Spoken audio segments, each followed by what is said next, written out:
what would happen about this, what would happen about that. We know you're getting all those questions, and unfortunately, or fortunately, however you want to take it, I got one of those questions for you. Yeah. Even given your popularity back in the day, how much more popular would you have been in this era, given the social media outlets that we have now, the websites, and just YouTube, all of that stuff? How much more popular would Ray Leonard be today? It would be outrageous, totally outrageous. I mean, you couldn't even fathom because of what social media has created, has done. It'd be crazy. I got you.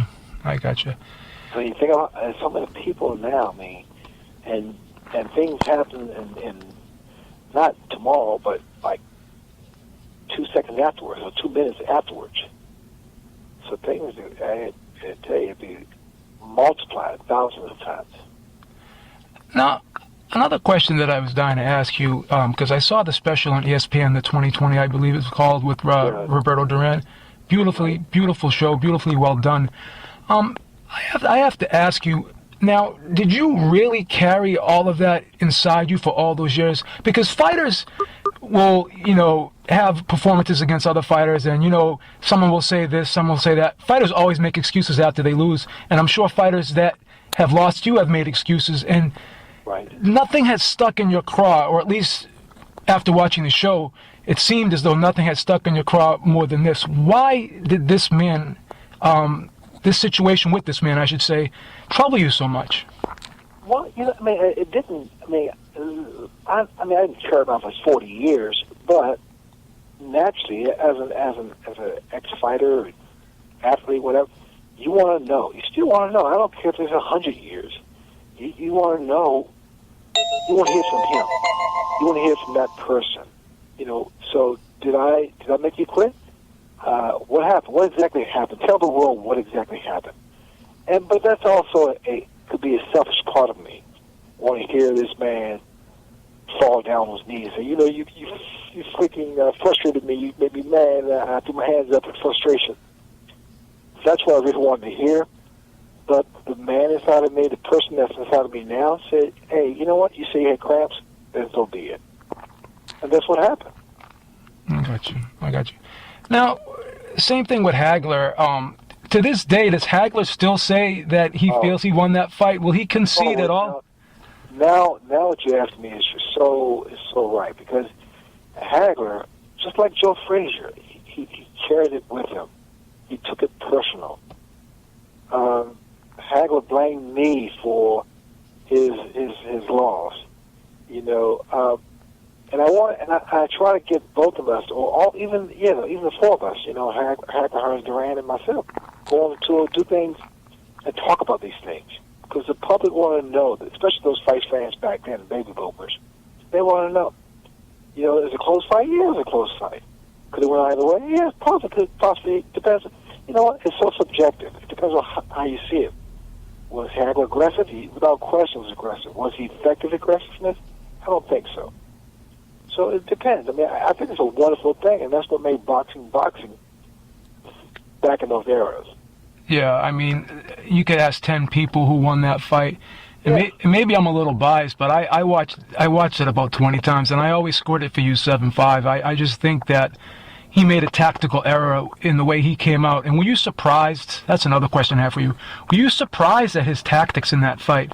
Trying to outbox you, trying to fight you orthodox. And I made it, I got into his head.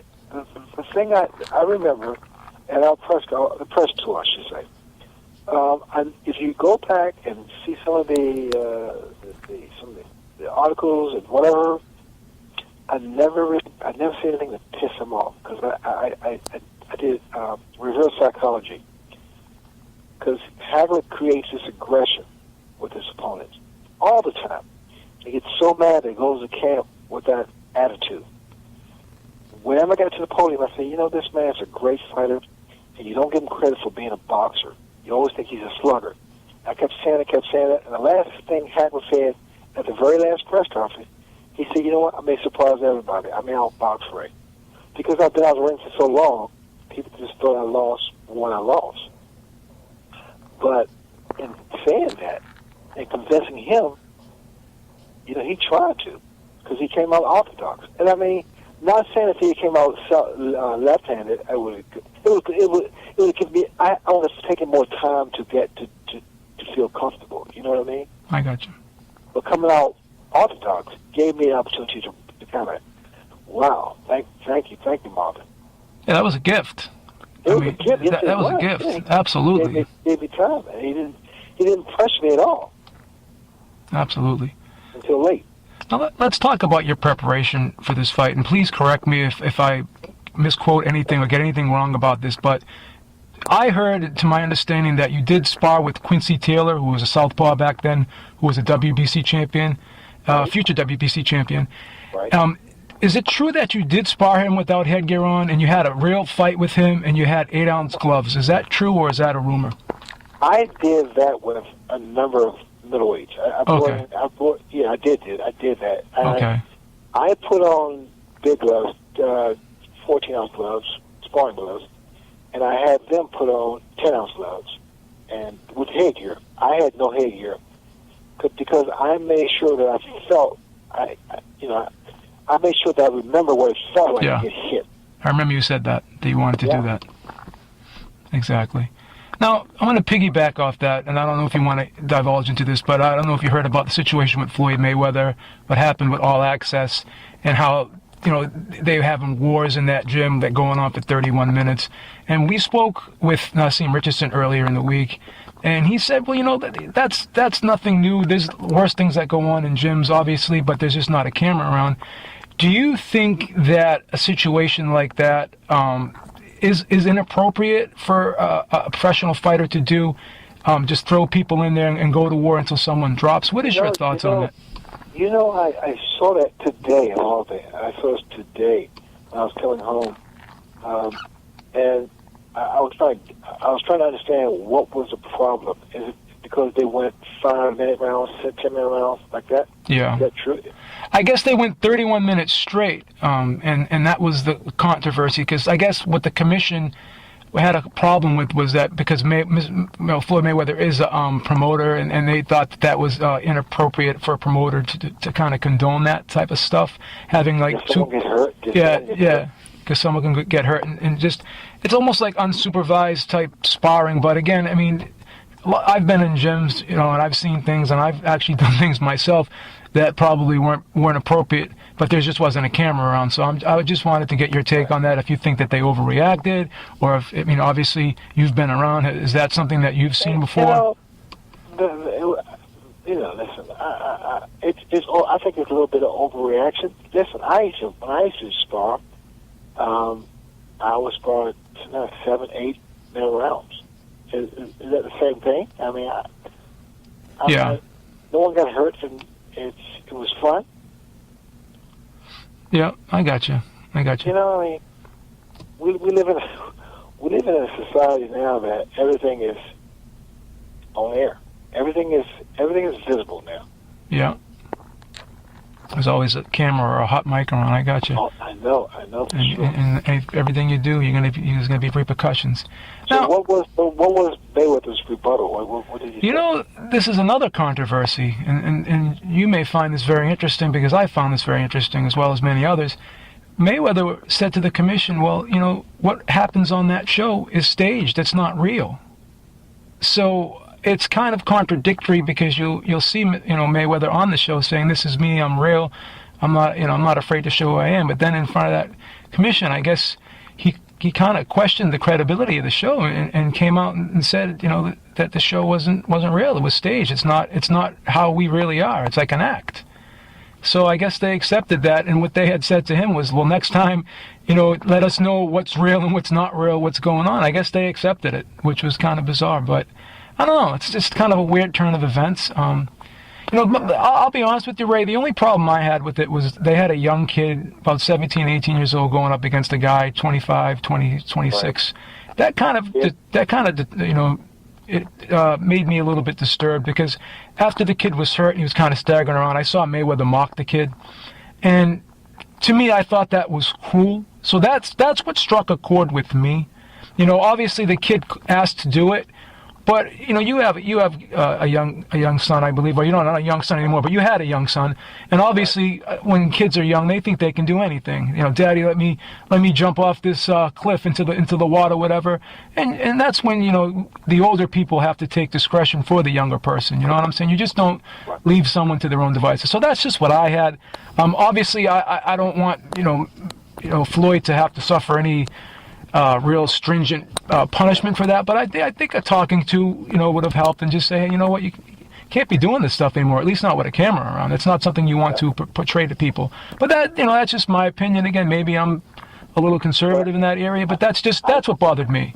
Yeah, I just didn't have a chance to look into it and give you an honest. Yeah, it was a big news thing, I think, yesterday or the day before, but it's kind of died down now. But again, none of us are angels. I mean, we all do things behind closed doors that people would probably be surprised about. But fact is again, as you said, there's always going to be a camera around when you're famous now, so there's nothing you can really do about that. That is so true, yes. And I have to commend you, Ray, because you've always been very open and honest about everything, and you've kind of bared your life to everybody. How have you always been like that? Like, growing up, you just seemed to always just be so honest. Like, if you thought that you lost a fight, you would say, hey, I lost a fight. If you thought you didn't do well, you say, hey, I didn't do well. You never made excuses. When did you develop that? Is that something that you've always had as a young person growing up? How was that instilled in your character? I think that it's something that you live that, and I've lived that, I've like in my book, I made revelations about being abused as a kid, child, and I try to keep that suppressed into my chest for years, and I did that, and it's not good. It's not good to suppress anything, any emotions, because what you think is bad, what you think is wrong, sometimes it's not really as bad as you think it is. Yeah, there's always something worse. I mean? Yeah, always something worse out there. Exactly. There's always something worse. Exactly. And that allowed me to grow up, and that allowed me to mature, allowed me to prosper, and that allowed me, because I lived it myself, I give that advice to another young person, kid, woman, girl, who could be dealing with the same thing. Okay. Now let me ask you one more question about Floyd Mayweather, because I'm pretty sure you saw the Maidana fight. I'm assuming you did. Do you think that maybe that was the first signs of slippage in Mayweather, or do you think that maybe it was first fight? You mean the first fight? Well, even the second fight, people, it looked, he got caught with some shots that normally you would think he wouldn't get caught with. Even though he won the fight 10-2, believe it or not, Ray, he was kind of criticized for his performance. I mean, I thought he did well, but I just seen shots that used to miss him by inches kind of touched him this time. I don't know. Did you see that in the second fight, or did you just think that? Okay. Everyone's trying to find the Achilles heel of Mayweather. Everyone's looking for slippage. And some more so than others, they want to see him fail. They want to see him lose. Mayweather is a very extremely talented fighter, and he did what he had to do to beat Madonna. Yeah. Madonna, he's a strong kid, young kid, and he still has a bright future. Absolutely. Mayweather fought a smaller fight this time. Absolutely. Well, I got one last one for you before I go, because I mean, sure. I have the answer to this question, in my opinion. In primes, I think that you would beat Mayweather. I think it would be a tough fight. You could fight 10 times, maybe you would. In my opinion, you probably win maybe 8 out of the 10, in my opinion. But I just want to say one thing, because I've posed this interesting question to other people, because this is one feather in Mayweather's cap that I think that a lot of fighters don't have or haven't had. Maybe Bernard Hopkins may be the exception to this. Let's take a 37-year-old Mayweather and put him against maybe a 37-year-old Ray Leonard, a 37-year-old Tommy Hearns, a 37-year-old Benitez, or a 37-year-old Duran. How does that play out? Because I have to give Mayweather credit for his longevity, and obviously... Oh, without question. Yeah. And that's a very good question, and that's a very valid question. At that age, being the fact that, hey, I didn't take care of my body when I was out hanging out. When I wasn't fighting, I was out there in the street. The thing about Mayweather, from what I hear, he doesn't drink, smoke, or anything. He just do what he does. I don't think Tommy Hearns doesn't drink or anything. It's the ones that live another life, And rightfully so. We deserve that. We train, we work hard. Yeah, absolutely. That would be interesting. The outcome would be whose night it is at that night, at that particular moment at 37. But 37, the rest of you guys can get in that ring at 37 and look sharp. Okay. You with me? I'm with you, absolutely. Yeah. Yeah, I hear you. I hear you completely. What's happened to our damn heavyweight? Where's our heavyweight champion? Where's our heavyweight champion? Well, okay. Well, let's talk about Deontay Wilder. Can he be that man, Ray? I mean, do you think that he has what it takes? Is he the package? Obviously, he's got the power. He's got the right hand. But does he have more than the right hand? He definitely has the personality. I mean, we've talked to him several times. Where did he come from? What's his amateur background? He was the bronze medalist in the Olympics, and he does have a decent amateur background, but he doesn't have something like an Andre Ward, doesn't have something that you had, but he was a bronze medalist. He's sparred with the Klitschko's. Every single one of his fights has ended in knockout. No one's I think been past the 5th round. That could be a plus or a minus. I mean, what's going to happen when he has to go past the 5th round? We don't know. Now, he's supposed to be fighting Bermane Stavern sometime in November, but I guess that got pushed back. Now it's going to go to purse bids. So he will get his shot at the WBC title, but we just don't know when. And this fight will be his biggest test. So it's going to be interesting. I mean, a lot of people are pinning their hopes on this man. I'm skeptical, but again... Why are you skeptical? Because I'm a guy who likes versatility. I'm a guy who wants to see what's going to happen when the guy's pushed to that brink. I want to see what's going to happen when the guy's eyes closed. I want to see what's going to... Yeah. When the guy... No one can tell you that. No one can tell you that. Only the fighter can show you. Exactly. You can tell a fighter what to do when he gets knocked down. You can't show him what to do when he gets knocked down. Exactly. When he's knocked down, he gets up on his own. He positions himself to get up without stumbling. Absolutely. That's all on him. That's like on-the-job training. Well, let's talk about that a little bit, Ray, because admittedly, you've said you haven't always taken care of yourself. Now, were there times when you felt as though maybe I entered the ring and you didn't have it all? I got it. No. The thing about me, I got in amazing shape. Okay. My head didn't coincide with my heart. You know what I mean? I got you. At that time, at those times in my life, I was going through, my marriage was decelerating, and things, kids, and life is not as sweet as it may appear to be.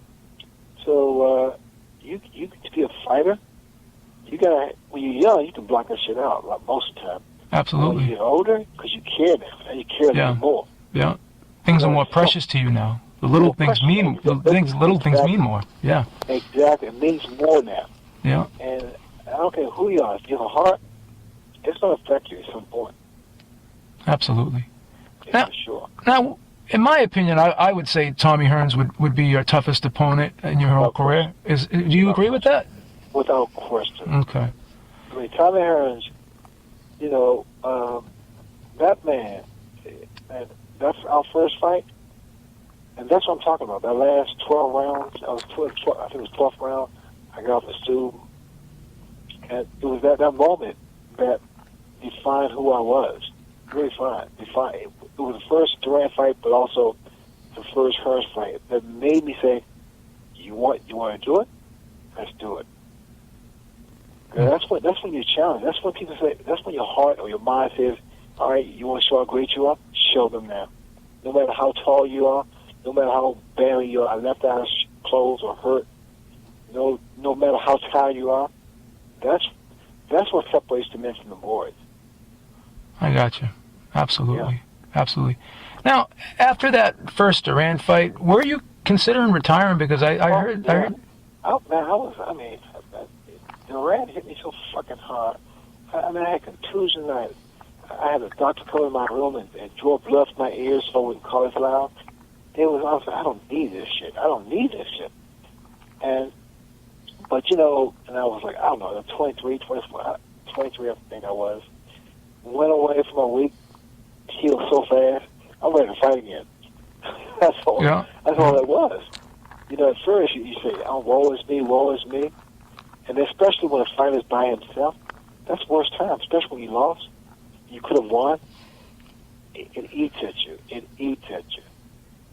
And same thing happened. I knew I could beat Duran if I boxed him, but did I want to go through that pain again?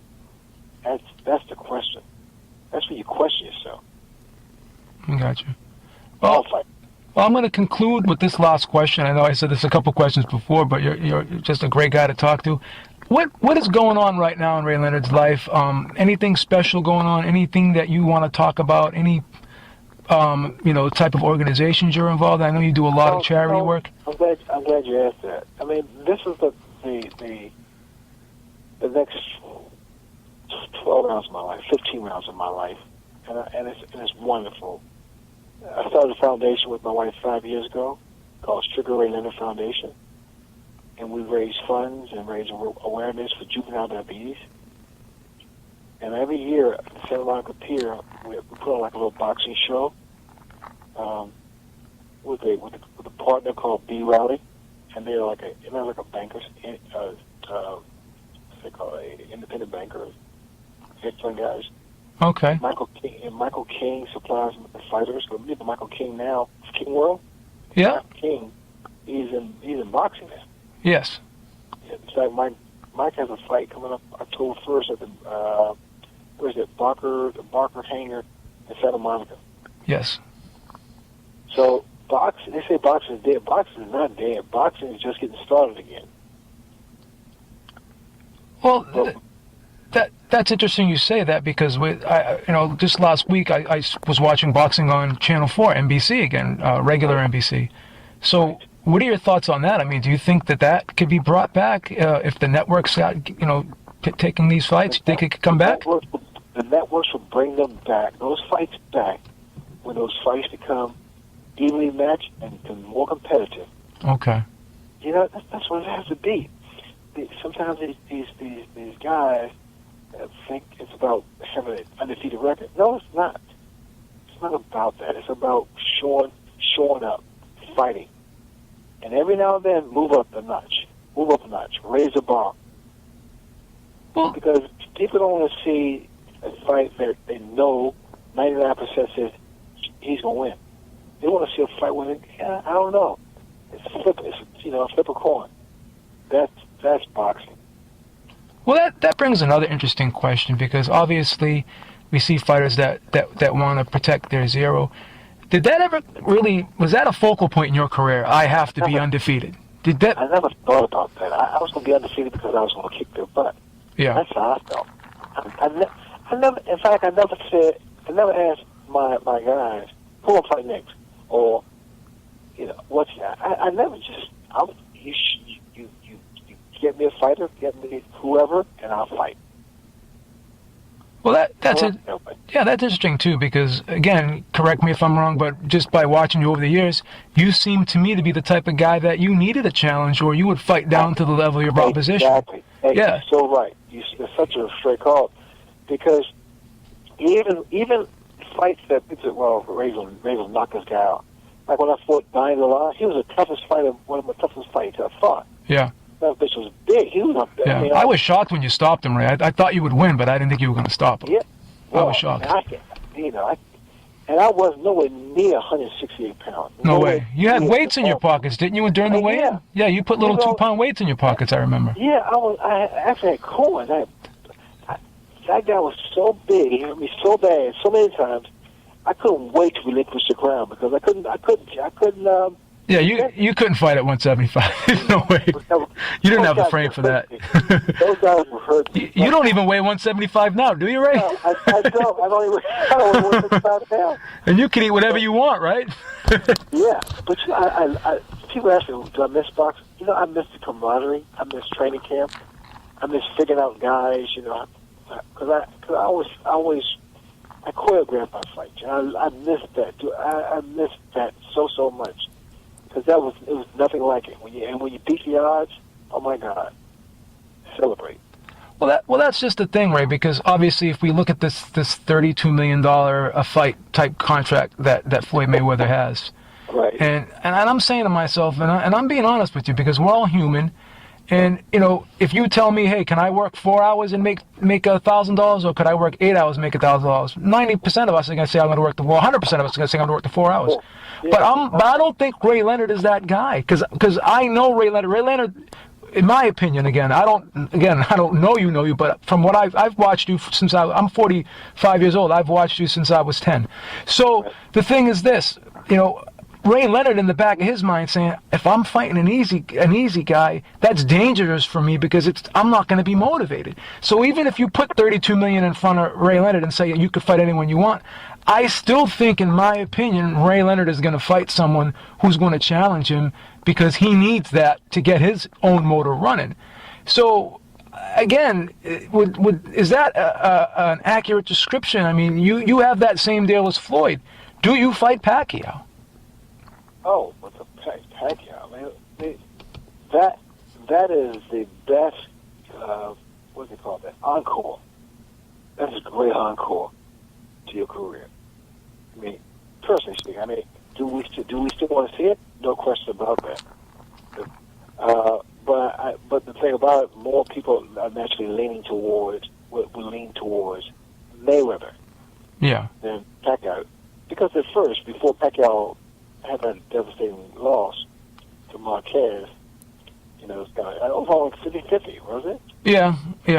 I mean, maybe now probably maybe was 60, 40. Yeah, maybe 65, 35, whatever, or something like that. Yeah, 35. Yeah, something like that. Yeah. But it's still magic. It's still it's still magic. That thing would be huge. But the interesting thing is, and I say this to a lot of people, you know, I always thought Mayweather would win, but there's something about me that thinks to myself, is there some type of doubt there? Because this is a man that, see, Ray Leonard needs that doubt. He needs that fear to make him work harder. This man seems to be a different character again. I mean, I'm not inside him, but just by my own perception of him, he seems to be a guy that needs to know that, you know, 99.9% sure that he could win. Ray Leonard likes to guess a little bit and think, hey, maybe if I don't do this guy is going to win. You know, I never ever thought I would lose. Okay. I never thought I would lose. Okay. I always thought there was always some way, somehow I could win. I always felt that. But it's a dichotomy. It's like part of me saying, I could lose, but I'm not going to lose. Yeah. Well, he needs to know, in my opinion, that he can't lose. And I think, to me, this is what makes this fight extremely interesting to me, because I can break this down, the reach, who has the better attributes in certain areas, whatever, and I can break it down. And, if it was a computerized fight, I think Mayweather would win 9 times out of 10. But the thing is to me, it seems as though there is some doubt in his mind. So it doesn't matter if I think he can win. Does he think he can win? Or is he comfortable that he's 100% sure he could win? But that fight would generate so. It'd be. Well, that's just it. Because you can't even fathom what the thing would generate, and the fact that with Mayweather being as technically sound as he is, and Pacquiao being incredibly gifted with his speed, even if he slowed down, and not slow down, but has become less committed, because knocked out that way, that becomes Achilles' heel somewhere. Yeah. Because you get a little gunshot. And It happens to all of us. Yeah. But it's just enough handicaps, both of them, to make it fucking incredible. Absolutely. Absolutely. It's awesome. Now, when you came back from your eye injury, and I believe when you fought Kevin Howard that in '84, was that a concern for you, the eye? I mean, obviously. I would have done, I would have done it, but I had the best ophthalmologist in the world, Dr. Ron Michaels. Yeah, my ophthalmologist actually knows that gentleman. He spoke about him, and he talked to him about the whole situation, and your left eye's gonna be so strong as your right eye. I mean, the guy. I mean, I would not have done that. I didn't think about that. Yeah. You know? Yeah. Not at all. But you get back to your point. When I fought Kevin Howard, people thought I could beat Kevin Howard with my eyes closed because he was never in shape. That son of a bitch got in shape, and he was tough. He hit me too. I was like, this son of a bitch, he can fight. Absolutely. Yeah. Absolutely, man. Well, Ray, it's been great talking to you. Is there anything you want to say to your fans? Anything that else you want to talk about or promote or anything? Man, I've always said this to my fans. You know what? I had the best. I had the best, and still do have the best fans. And they've taken me from good times. They've seen me with good times, bad times, and come back good times. And I just thank them. Okay. Well, Ray, thank you so much for your time. It's been an honor and a pleasure. And this is probably one of the highlights of my life because you are my favorite fighter of all times, and I tell people that all the time. And thank you so much. I really appreciate this. Take care, man. All right, thank you. Bye.